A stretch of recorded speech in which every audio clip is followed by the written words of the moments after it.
ఆ రోజు ఏప్రిల్ 1, 1999 మొహాలీ స్టేడియంలో మిడిల్ ఆర్డర్లో బ్యాటింగ్ చేయడానికి ఒక 21 ఏళ్ల కొత్త కుర్రాడు బరిలోకి దిగాడు.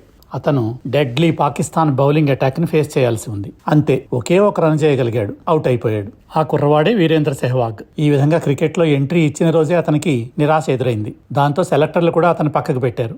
ఒక ఏడాది పాటు టీంలోకి తీసుకోలేదు. కట్ చేస్తే అది December 2000. Zimbabwe cricket team India టూర్కి వచ్చింది. సెహ్వాగ్కి మళ్లీ అవకాశం దొరికింది మిడిల్ ఆర్డర్ బ్యాట్స్మెన్గా.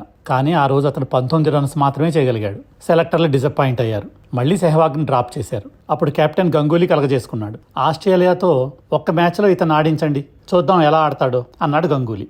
మార్చి 2001లో ఆస్ట్రేలియన్ టీం ఇండియా టూర్కి వచ్చింది. గంగూలీ మాటను గౌరవించి సెలెక్టర్లు వీరేంద్ర సెహ్వాగ్కి మరో అవకాశం ఇచ్చారు. అప్పుడున్న ఇండియన్ క్రికెట్ టీంలో బ్యాటింగ్ లైనప్లో అందరూ స్టార్సే. గంగూలీ, సచిన్ ఓపెనర్లు. వారి తర్వాత లక్ష్మణ్, ద్రావిడ్.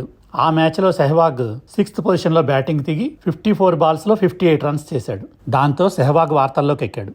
సెహ్వాగ్కి మరిన్ని అవకాశాలు ఇద్దాం అన్నాడు గంగూలీ సెలెక్టర్లతో. జూన్ 2001లో సెహ్వాగ్ తన మొదటి ఓవర్సీస్ టూర్కి వెళ్ళాడు. అప్పుడు టీంలో అతను మిడిల్ ఆర్డర్ బ్యాట్స్మెన్. కానీ అప్పుడు అతని పర్ఫార్మెన్స్ పెద్ద డిజాస్టర్. 6 మ్యాచ్ల్లో కలిపి యావరేజ్ 7 రన్స్ కూడా చేయలేకపోయాడు.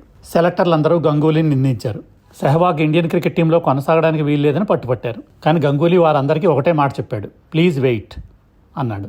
ఒకరోజు న్యూజిలాండ్తో మ్యాచ్ జరగాల్సి ఉండగా గంగూలీ సెహ్వాగ్ దగ్గరికి వెళ్ళి, ఈరోజు నువ్వే ఇన్నింగ్స్ ఓపెన్ చేస్తున్నావు అన్నాడు. అప్పుడు సెహ్వాగ్, నో దాదా, నా స్టైల్ నీకు తెలుసు కదా, నేను మిడిల్ ఆర్డర్లోనే కరెక్ట్గా ఫిట్ అవుతాను అన్నాడు. అప్పుడు గంగూలీ, నేను రిక్వెస్ట్ చేయట్లేదు, కెప్టెన్గా ఆర్డర్ చేస్తున్నాను, నువ్వే ఇన్నింగ్స్ ఓపెన్ చేయాలి అన్నాడు. ఆ రోజు సెహ్వాగ్ ఇన్నింగ్స్ ఓపెన్ చేశాడు. స్లోగా ఆడుతూ 33 రన్స్ చేయగలిగాడు. ఆ తర్వాత సెహ్వాగ్ మరో 2 మ్యాచ్ల్లో కూడా నిరాశాజనకంగానే ఆడాడు. గంగూలీ ఏమీ అనలేదు. ఆ తర్వాత మ్యాచ్లో సెహ్వాగ్ సెంచరీ కొట్టాడు. అప్పుడు గంగూలీ చిరునవ్వు నవ్వాడు. ఆ తర్వాత నుంచి ఇంకా సెహ్వాగ్ వెనక్కి తిరిగి చూడలేదు. ఓపెనింగ్ బ్యాట్స్మెన్గా ఇండియన్ క్రికెట్ టీంలో తన పొజిషన్ని సుస్థిరం చేసుకున్నాడు. భారత్కు ఎన్నో విజయాలు కూడా అందించాడు. కెప్టెన్ గంగూలీ తనపై ఉంచిన నమ్మకాన్ని సెహ్వాగ్ వమ్ము చేయలేదు. ఆ విధంగా సెహ్వాగ్ ఎన్నో పరాజయాలు ఎదుర్కొన్నప్పటికీ గంగూలీ అతని మీద అపరిమితమైన విశ్వాసం ఉంచాడు. అతనికి మళ్లీ అవకాశం ఇచ్చాడు.